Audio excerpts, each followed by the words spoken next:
आज की कहानी है, क्या बेटे के मुंह से दूर रह पाई छवि। रात का दूसरा प्रहर था। ट्रेन अपनी रफ्तार से गंतव्य की ओर बढ़ी चली जा रही थी। छवि ने धीरे से कंबल में झांक कर देखा। डब्बे में गहन खामोशी छाई थी। छवि की आंखों से नींद गायब थी। उसका शरीर तो साथ था, पर मन कहीं पीछे भाग रहा था। वह बीए फाइनल की छात्रा थी। सब कुछ अच्छा चल रहा था। उसकी सहेली लता ने अपने घर में पार्टी रखी थी। वहीं छवि की मुलाकात रौनक सावंत से हुई थी। पहली ही मुलाकात में रौनक उसे भा गया। वह वकालत की पढ़ाई कर रहा था। उसने स्वयं को शहर के एक प्रसिद्ध पार्क होटल का इकलौता वारिस बताया। जान पहचान कब प्यार में बदल गई, दोनों को पता न चला। दोनों ने साथ जीने मरने की कस्में तक खा ली। रौनक के प्यार की मीठी फुहार दिन प्रतिदिन छवि को इतना भिगोती जा रही थी कि भोली छवि अपनी माँ की बनाई हाँ ना की मर्यादित लकीर की गिरफ्त से फिसल कर कब बाहर आ गई, उसे पता ही नहीं चला। जब पता चला तब पैर के नीचे से जमीन निकल गई। 2 महीने बाद फाइनल परीक्षा थी। छवि परीक्षा की तैयारी में जुट गई। परीक्षा के प्रथम दिन उसकी तबीयत खराब लगने लगी। उसका शक सही निकला। वह गर्भवती थी। उसने रौनक से बात करने की बहुत बार कोशिश की। हर बार उसका मोबाइल आउट ऑफ रीच बता रहा था। दूसरी परीक्षा देने के बाद छवि सीधे पार्क होटल पहुंची। वहां किसी ने भी रौनक को नहीं पहचाना। छवि समझ गई उसके साथ धोखा हुआ है। छवि भारी मन से घर लौट आई। अच्छी तरह से ठगी गई है, इसका एहसास अब उसे हो गया था। मोबाइल का लगातार ना लगना भी संदेह की पुष्टि कर रहा था। अपने अल्हड़पन के गलत मोहपाश ने उसे कहीं का न रखा। वह चुपचाप कमरे में बैठी थी। सुखदा ने आकर बत्ती जलाई। अंधेरे में क्यों बैठी हो छवि? क्या बात है? पेपर अच्छा नहीं गया क्या? माँ, बत्ती मत जलाओ।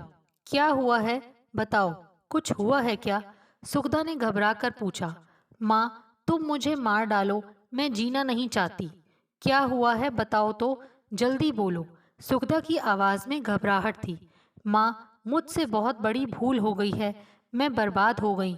मैं कहीं की ना रही। साफ साफ कहो, क्या हुआ है? मुझे बताओ, मैं तुम्हारी माँ हूँ। माँ, माँ मैं प्रेग्नेंट हूँ। क्या? यह तुमने क्या किया छवि? कौन है वह? माँ, वह झूठा निकला। उसने खुद को पार्क होटल का वारिस बताया, पर यह झूठ है। उसने मुझे धोखा दिया माँ। उसने तुझे धोखा नहीं दिया पागल लड़की, तूने अपने आप को धोखा दिया। उसे फोन लगा, मैं बात करूंगी।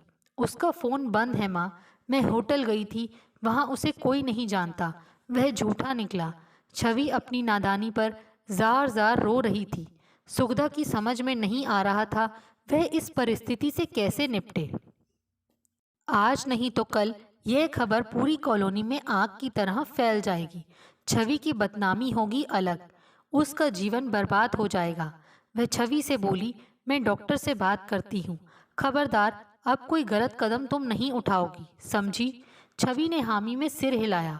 दूसरे दिन सुगधा छवि को लेकर नर्सिंग होम गई।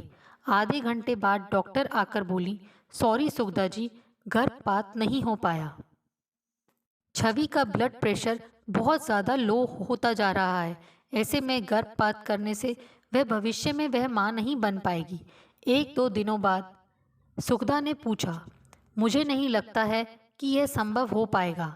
अगर फिर वही प्रॉब्लम हुई तब रिस्क बढ़ जाएगा। घर आकर सुखदा लगातार फ़ोन लगा रही। उसने छवि से कहा, अपना सारा सामान बांध लो, हम लोग परसों कलकत्ता जा रहे हैं। कलकत्ता में मेरी सहेली देविका बोस है। वह महिला उत्थान समिति की प्रबंधक है। तुमको उसी के पास वहीं रहना है। हम आते जाते रहेंगे। माँ, तुम हमसे बहुत नाराज होना, इसीलिए मुझे खुद से अलग कर रही हो। खुद से अलग नहीं कर रही छवि, तुम मेरी बेटी हो। तुमको हम अपने से अलग कैसे कर सकते हैं बेटा? तुम्हारे पापा के नहीं रहने के बाद हम तुमको देखकर ही जी पाए। यहाँ रहना अब ठीक नहीं होगा। मेरी नौकरी बस 3 साल और है। सेवानिवृत्ति के बाद हम भी वहीं आकर साथ रहेंगे। कलकत्ता पहुंचकर समिति की प्रबंधक देविका बोस से मिली। 2 दिन रहकर सुखदा वापस पटना लौट आई। उसे छवि के बिना घर बहुत वीराना लग रहा था। आते समय छवि का क्रंदन भी उसके मन को कचोट रहा था, पर वह परिस्थितियों के कारण मजबूर थी। सुगदा ने सभी को बताया, छवि परीक्षा के बाद अपने मामा के यहाँ गई है। छवि 9वीं कक्षा में थी जब उसके पिता दुनिया छोड़ गए। पति पत्नी एक ही स्कूल में टीचर थे। पति के नहीं रहने के बाद 4 कमरे में फैलकर रहने वाली सुगदा ने उसमें किराया लगा दिया और खुद ऊपर बने 2 कमरों और हॉल में आ गई। इससे अकेलेपन का भय कुछ हद तक मिट चला था और थोड़े पैसे भी आ गए थे। परिस्थितियों के बदलने से उससे छवि की भलाई के लिए अपने दिल पर पत्थर रखकर यह फैसला लेना पड़ा। छवि का मन भी स्तब्ध था। अनजाने में की गई एक भूल ने उसके जीवन को ऐसे मोड़ पर लाकर खड़ा कर दिया था जहां से निकलने का रास्ता उसे नजर नहीं आ रहा था। कलकत्ता में समिति में रहने वाली पीड़ित महिलाओं के आत्मविश्वास को बढ़ाने के लिए उनकी शिक्षा व योग्यता के आधार पर उपयोगी कक्षाओं का संचालन होता था। समिति में रहने वाली हर महिला का किसी न किसी संस्था में नामांकन जरूरी था ताकि भविष्य में वह आत्मनिर्भर रह सके। निसंतान देविका छवि को अपनी बेटी की तरह प्यार करने लगी। उसका हर संभव प्रयास था कि वह छवि के खंडित मन को फिर से जीवित कर सके। गर्मी की छुट्टियों में जब सुगधा आई तब छवि के पेट का उभार साफ दिखने लगा था। उसे छवि के बढ़ते मनोबल को देखकर बहुत संतोष हुआ कि उसका निर्णय सही था। छुट्टियां बिताकर वह वापस चली गई।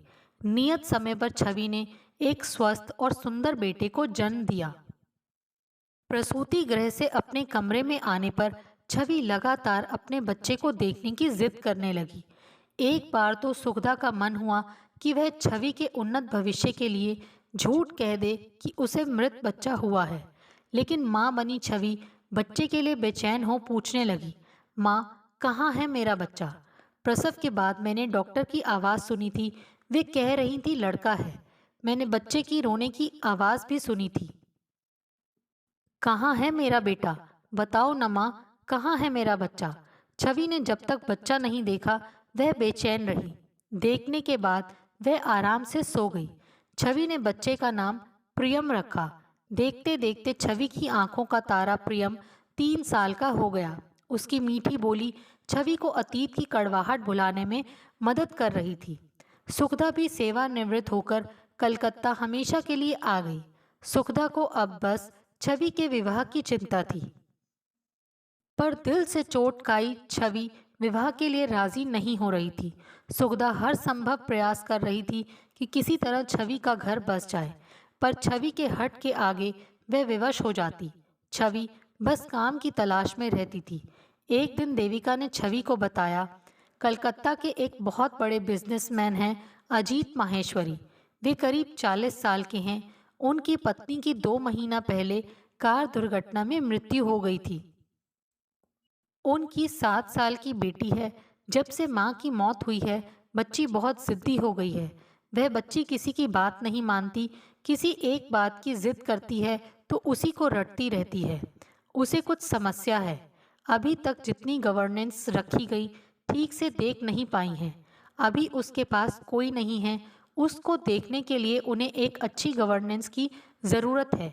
खाना पीना रहना सब फ्री। गवर्नेंस को वहीं रहना होगा।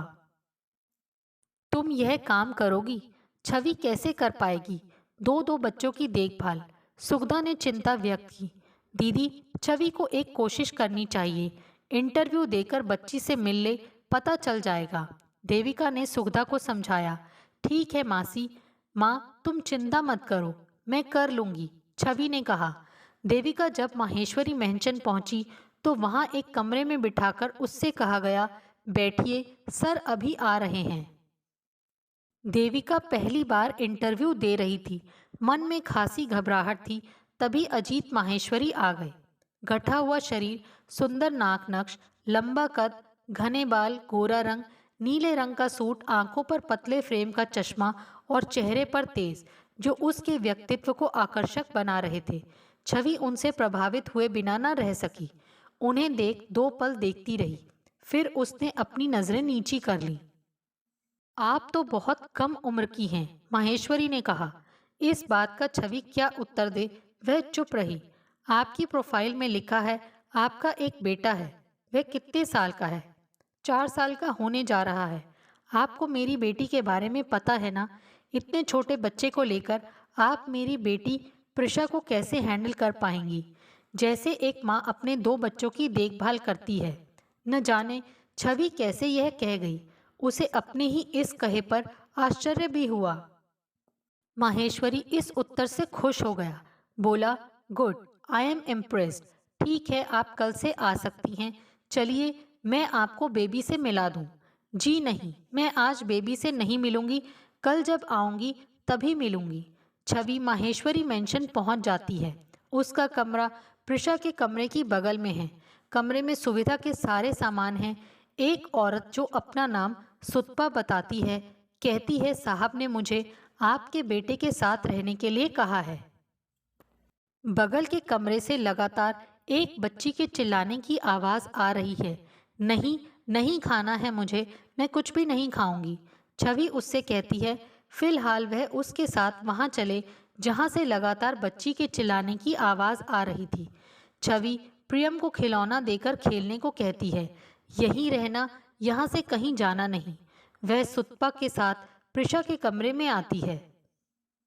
कमरे में उसके पापा माहेश्वरी भी बार बार प्रिशा को ब्रेकफास्ट खिलाने की कोशिश कर रहे थे। छवि ने उनका अभिवादन किया। उन्होंने छवि की ओर देखकर इशारे से प्रिशा को देखने को कहा। उस दृष्टि में आग्रह के अंदर करुण याचना थी। छवि ध्यान से बच्ची को देखने लगी। 7 साल की दुबली गोरी सी छोटे बालों वाली प्यारी सी लड़की ब्रेकफास्ट ना करने को कह रही थी।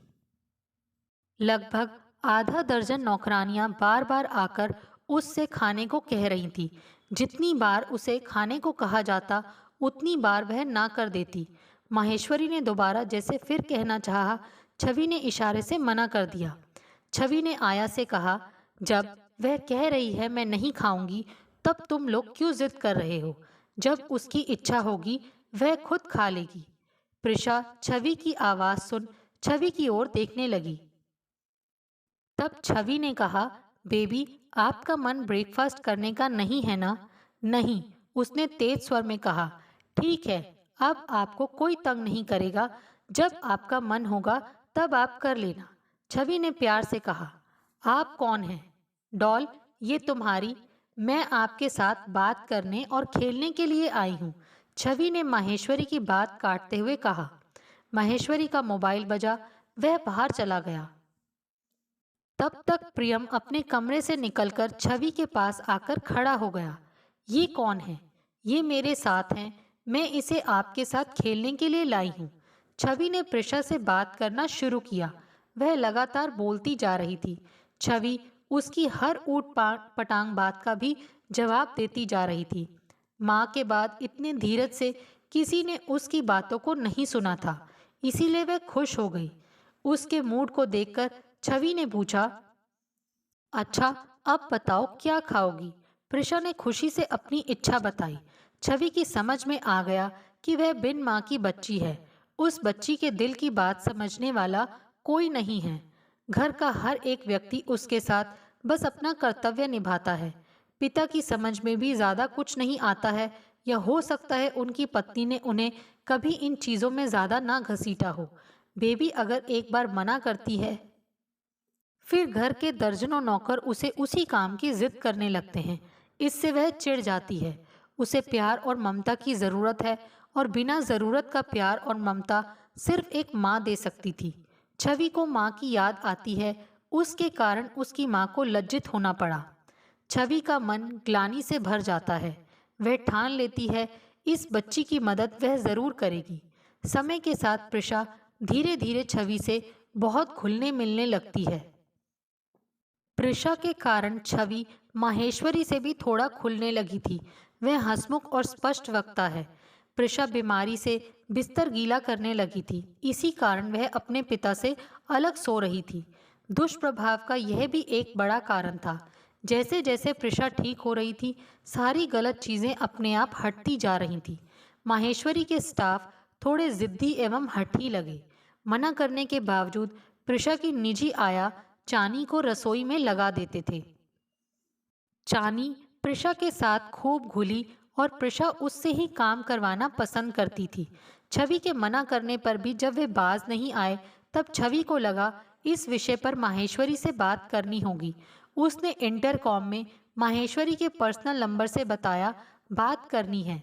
माहेश्वरी ने कहा कि वह उनका स्टडी रूम में इंतजार करे। छवि सुतपा की सहायता से स्टडी रूम में पहुंचकर माहेश्वरी का इंतजार करने लगी। कमरे में शीशे की अलमारियों में किताबें सजी थी। माहेश्वरी परिवार को पढ़ने का शौक है। बहुत देर इंतजार करने के बाद जब माहेश्वरी नहीं आए तब उसे गुस्सा आने लगा। बड़े लोग पैसा कमाने में इतने व्यस्त रहते हैं, इन्हें अपने बच्चे की भी फिक्र नहीं होती। मैं उनकी बच्ची के बारे में बात करने आई हूँ, पर इनका ध्यान तो पैसा कमाने पर है। वह गुस्से से उठ खड़ी हुई। उसने गुस्से से कुर्सी पीछे ढकेली और मुड़ी। उसे पता भी न चला कि कब उसका पैर बुरी तरह मुड़ गया। वह गिरने वाली थी कि किसी की मजबूत बाहों ने उसे संभाल लिया। उसने संभालने वाले को देखने के लिए अपना चेहरा घुमाया। उसका चेहरा बिल्कुल माहेश्वरी के चेहरे के सामने था। माहेश्वरी का एक हाथ अभी भी छवि की कमर पर था। छवि ने पास में रखी कुर्सी की मूठ पकड़ी और उठने की कोशिश करने लगी। माहेश्वरी ने उठने में हल्का सहारा दिया। छवि का गोरा चेहरा गुस्से से और लाल हो रहा था। माहेश्वरी ने कहा, सॉरी, देर हो गई। एक्चुअली अभी मेरे एक स्टाफ के पिता की डेथ हो गई। बॉडी को हॉस्पिटल से घर लाने का इंतजाम करने में देर हो गई। हाँ बोलिए, क्या काम है? छवि का हृदय लज्जा से भर गया। वह अपनी गंदी सोच पर शर्मिंदा थी। उसने माहेश्वरी से प्रिशा की समस्याओं के बारे में कुछ पूछताछ की और कहा, अब बेबी की जिम्मेदारी उसकी है। उसे अपनी तरह से संभालने की स्वतंत्रता दी जाए और सारे स्टाफ को प्रिशा से संबंधित उसका निर्णय मानना होगा। छवि को पैर में चोट लग गई थी। उसे दर्द हो रहा था। वह उठी और जाने लगी। उसे चलने में तकलीफ हो रही थी। तभी माहेश्वरी ने कहा, छवि रुको, तुम्हारे पैर में चोट आई है, तुम ठीक से चल नहीं पा रही हो। मैं ठीक हूँ, चली जाऊंगी। छवि के स्वर में दर्द था। शट अप छवि, मैं जो कह रहा हूँ सुनो। उसने छवि को कुर्सी दी और बोला, बैठो। छवि चुपचाप बैठ गई। जिस पैर में चोट लगी है उसे आगे करो। छवि ने चोट लगे पैर को झट से पीछे कर लिया। महेश्वरी घुटनों के बल नीचे बैठ चुका था। छवि अभी भी संकोचवश चुप थी। महेश्वरी ने उसके पीछे रखे पैर को आगे खींचकर आगे कर लिया और बोला, पैर ढीला रखो, टाइट मत करना। उसने एड़ी को लेकर 2-3 बार गोल गोल घुमाया और जोर से खींच दिया। छवि की चीख निकल गई और आंखों में आंसू आ गए। उसका जी चाहा इस आदमी को एक जोरदार थप्पड़ रसीद कर दे। इतना जोर से दर्द करा दिया। वह उठकर जाने लगी। उसने माहेश्वरी को देखना चाहा, पर वह वहां नहीं था। शायद वॉशरूम में हाथ धोने गया था। छवि धीमे कदमों से अपने कमरे में आ गई। अब उसे आराम आ गया था। महेश्वरी का व्यक्तित्व उसे प्रभावित करने लगा था। महेश्वरी भी छवि से बात करने का मौका चुकने न देता था। छवि के आए काफी दिन हो गए थे। परिस्थितियां अब बदल रही थीं। महेश्वरी और छवि प्रिशा के कारण एक दूसरे को काफी जानने लग गए थे। प्रिशा भी अब काफी हद तक ठीक हो चली थी। उसने बिस्तर गीला करना छोड़ दिया। छवि ने उसकी अच्छी बनने लगी थी। छवि जो भी चाहती वह झट से मान जाती। माहेश्वरी अपनी बेटी की सुधरती हालत से खुश था। उसे छवि की देखभाल पर भरोसा होने लगा था। वह अपने पापा के साथ सोने लगी थी। रात को छवि उसे कहानी सुनाने जाती थी। कहानी सुनते समय वह छवि के गले में बाहें डाल देती। छवि धीरे धीरे उसके बाल सहलाती और वह सो जाती। छवि ने गौर किया कि जब वह प्रिशा को कहानी सुनाती, माहेश्वरी एक बार कमरे में जरूर आता और दोनों को देख वापस चला जाता। छवि को माहेश्वरी की इस आदत से प्यार होने लगा था। जिस दिन वह देर करता वह परेशान हो जाती। उसे माहेश्वरी के आने का इंतजार रहने लगा। एक दिन प्रिशा ने कहा कि उसे पिंक फ्रिल वाली फ्रॉक पहननी है। फ्रिल वाली फ्रॉक थी पर पिंक कलर की नहीं थी। बहुत खोजी गई, नहीं मिली। पता चला प्रिशा ने दुर्घटना के समय पहनी थी, जो फट चुकी है। छवि ने कहा, कोई बात नहीं बेबी, हम शाम को मॉल चलेंगे और आपके लिए खूब सारी फ्रिल वाली फ्रॉक लाएंगे। प्रिशा सुनकर बहुत खुश थी। बहुत दिनों के बाद वह मॉल जा रही थी। उसने पापा को बताया, पापा खाना खाने के बाद मैं, आंटी और प्रियम मॉल जा रहे हैं शॉपिंग करने। अच्छा, बहुत अच्छी बात है, लेकिन शाम को बहुत भीड़ हो जाएगी डॉल। कल सुबह ब्रेकफास्ट के बाद चली जाना। ठीक है पापा, प्रिशा ने खुश होकर कहा। माहेश्वरी ने कहा, चलो मैं भी चलता हूँ तुम लोगों के साथ। प्रिशा ने अपने हाथों को घुमाकर कहा, यो पापा यो। पापा प्रियम ने भी प्रिशा की देखा देखी नकल कर दी। छवि और माहेश्वरी की नजरें मिली। छवि ने नजरें नीची कर ली। माहेश्वरी के चेहरे पर मुस्कान थी। छवि बोली, बेबी जब आपके पापा जा रहे हैं तब मैं रुक जाती हूँ। नहीं आंटी, आप भी चलिए, आपको चलना होगा। प्रिशा जिद करने लगी। बेबी पापा जा तो रहे हैं ना। पापा नहीं जा रहे हैं, माहेश्वरी बोलकर चुपचाप चला गया। उसके स्वर से छवि को लग गया कि माहेश्वरी बुरा मान गया है। छवि ने प्रिशा को समझाया, हम सब साथ चलेंगे। दूसरे दिन ब्रेकफास्ट के बाद बच्चों को तैयार कर वह खुद तैयार होने गई। उसे माहेश्वरी की नाराजगी से कहे स्वर रोमांचित कर रहे थे। पापा नहीं जा रहे हैं कहकर जिस दृष्टि से माहेश्वरी ने उसे देखा, उस दृष्टि में प्यार भरी शिकायत दिख रही थी।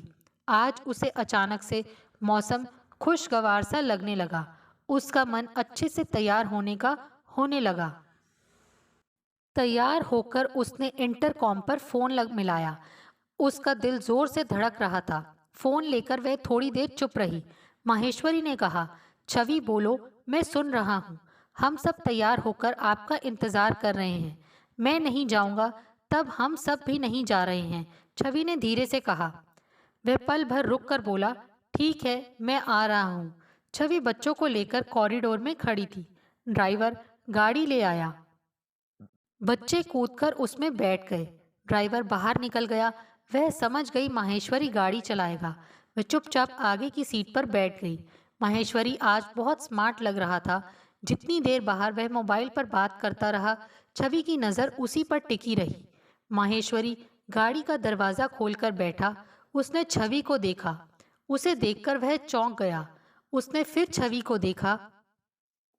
बरसों बाद आंखों में काजल लगाई छवि आज उसे अलग नजर आ रही थी। पीछे एक बार बच्चों को देखते हुए उसने फिर छवि को देखा और गाड़ी स्टार्ट की। मॉल में प्रिशा का कपड़ा, प्रियम का ड्रेस खरीदा गया। दोनों के लिए खिलौने भी लिए गए। माहेश्वरी शर्ट की शॉप पर रुककर शर्ट देखने लगा। उसने शर्ट पसंद की और बिल बनाने को कहा। छवि ने शर्ट पर लगा धब्बा दिखाया। माहेश्वरी ने दूसरी मांगी और मोबाइल पर बात करने लगा। माहेश्वरी की मांगी शर्ट का वह कलर और नहीं था। छवि ने एक दूसरे रंग की शर्ट हाथ में उठाई। तभी माहेश्वरी आ गया। दुकानदार बोला, सर वह कलर नहीं है, मैडम ने उसकी जगह इसे रखा। माहेश्वरी ने कहा, ठीक है, जब मैडम ने कहा है तब यही फाइनल है, बिल बना दो। मैंने बस यह शर्ट पकड़ी थी, छवि ने धीरे से कहा। माहेश्वरी ने उसे देखा पर कुछ जवाब नहीं दिया। ठीक उसके सामने हैंडलूम साड़ियों की दुकान थी। छवि उसे देखे जा रही थी। जिसे माहेश्वरी ने देख लिया था वह उस साड़ी की दुकान की ओर बढ़ा। छवि समझ गई, इसीलिए वह धीरे धीरे चल रही थी। नहीं, मुझे साड़ी नहीं चाहिए। वह दुकान में घुसने को तैयार नहीं हो रही थी। छवि, स्वाभिमानी होना बहुत अच्छी बात है, पर जब स्वाभिमान अहम बन जाता है तो वह अशोभनीय हो जाता है। माहेश्वरी के इस कथन पर निरुत्तर हो छवि चुपचाप साड़ी की दुकान में घुसी। बच्चे भी बैठ चुके थे। वह उनकी बगल में बैठ गई। महेश्वरी छवि के पास बैठ गया। किस मटेरियल में दिखाऊं? छवि को साड़ियों का उतना ज्ञान नहीं था। जब तक वह सोच पाती, महेश्वरी ने कह दिया, ढाका सिल्क में दिखाइए। दुकानदार ने दिखाना शुरू किया। उसने पहले कम मूल्य की साड़ियों को दिखाना शुरू किया। महेश्वरी ने कहा, थोड़ा बेटर। उसने महंगी साड़ियों को दिखाना शुरू किया। छवि चुपचाप देख रही थी। महेश्वरी ने 11,000 रुपए की साड़ी पसंद कर ली। छवि ने सबसे नीचे रखी कम मूल्य की साड़ी को पकड़ा और कहा, इसे। महेश्वरी ने उसका हाथ पकड़कर धीरे से दबाकर कहा, बस, और अपनी आंखों से कहने की कोशिश की, बहुत हुआ, अब चुप रहो। छवि महेश्वरी के इस व्यवहार से सिहर उठी। उसके मुंह से एक शब्द भी ना निकला। प्रिशा ने पापा से कहा, पापा, मुझे भूख लगी है। सब मॉल के रेस्टोरेंट में बैठ गए। महेश्वरी ने सूप मंगाया। सब पी रहे थे। अचानक महेश्वरी को सूप सरक गया। वह खांसने लगा। छवि उठी और महेश्वरी की पीठ सहलाने लगी।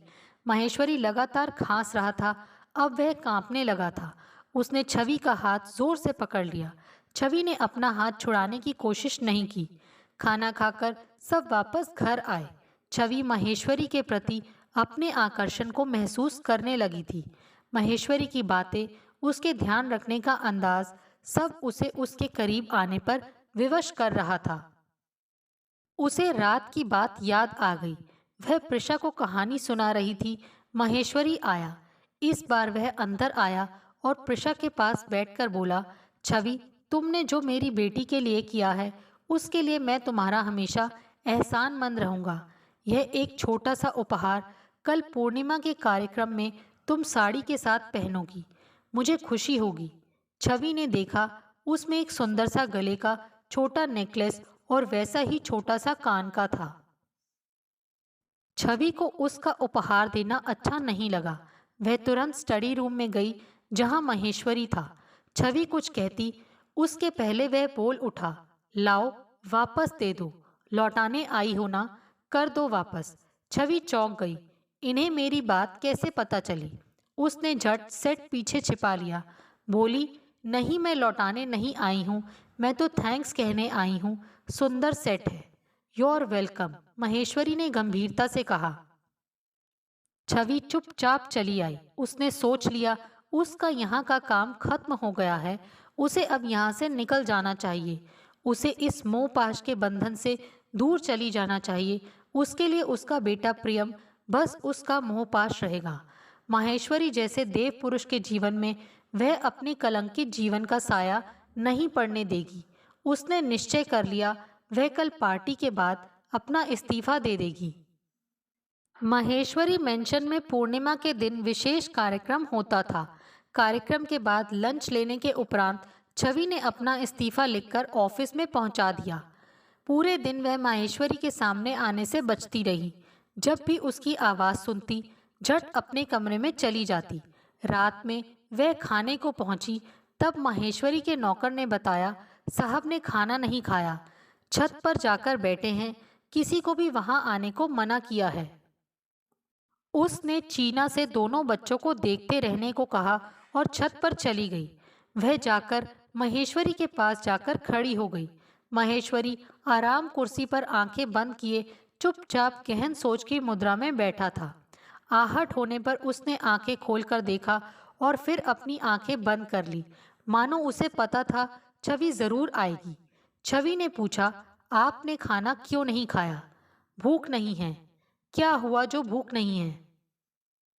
तुम सब जानती हो छवि, फिर क्यों पूछ रही हो? देखिए, मैं जिस काम के लिए आई थी वह पूरा हो गया है।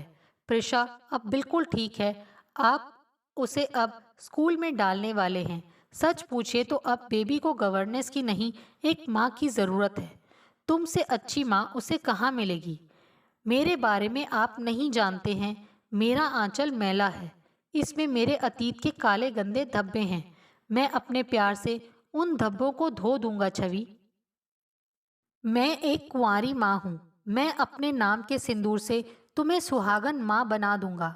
आप नहीं जानते हैं मैं आपकी कितनी इज्जत करती हूँ, आप पर मेरी कितनी श्रद्धा है। मैं आपके लायक नहीं हूँ। छवि रोते हुए माहेश्वरी के पैरों पर गिर पड़ी। किसने कहा तुम मेरे लायक नहीं हो? देखो, वह पूनम का चांद मुस्कुराता कह रहा है, तुम्हारी जगह वहाँ नहीं, यहाँ है। माहेश्वरी ने छवि को उठाकर अपने कलेजे से लगा लिया। छवि माहेश्वरी में सिमटकर सिसक उठी। आखिर माहेश्वरी के मोह पाश के बंधन में वह बंध ही गई। दोस्तों, आपको हमारी ये कहानी कैसे लगी? प्लीज़ कमेंट्स करके बताइए। Thanks for watching this video.